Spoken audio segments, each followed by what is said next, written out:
पेजिङहरु यिनीहरु त सबै के भयो भने पहिल्यै भइसक्छ के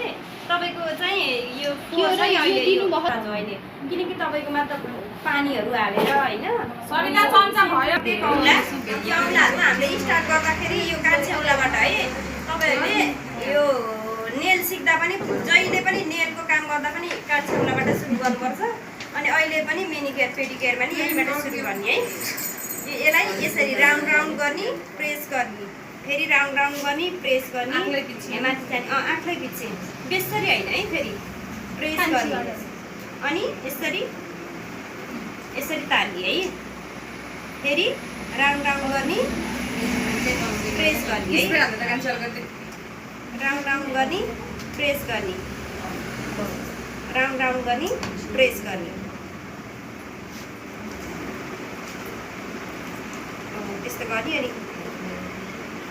सबै औँलामा गर्नु पर्यो है यो चाहिँ छेउमा नै नहुने झ्याउको काम गरेको इफ लार्ज मोमेन्ट हामीले यो सुरुमा क्रिम फैलायौँ है अनि यो भयो नि यो चाहिँ डिजिटल मोमेन्ट है यो बुझ्नुभयो अब यो चाहिँ जिगज्याग भयो अब यो मेनिकेयर पेडिकेयरमा उहाँको हात छ नि सबै हामीले नै ह्यान्डल गरिदिनुपर्छ उहाँ त मजाले आनन्द दिदी तर यहाँ अब यहाँ है एकैचोटि यहाँ तल आउन पाइएन राम्रोसँग यसरी समाउने अनि गरे यसरी सक्न लाग्छु एकछिन पर्खिनु अनि भाइब्रेसन दिने है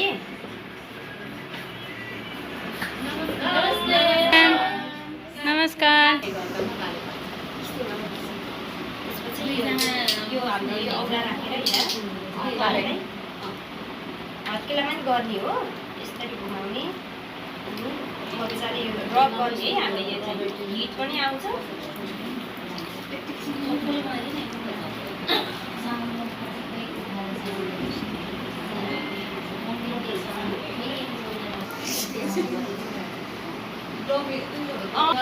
टिकटक बनाउने खाना खाने बेसी मोटा त हुँदैन अनि माथिबाट यस्तै थियो हाम्रो 4-5 वटा आइटम 4-5 दिन मात्रै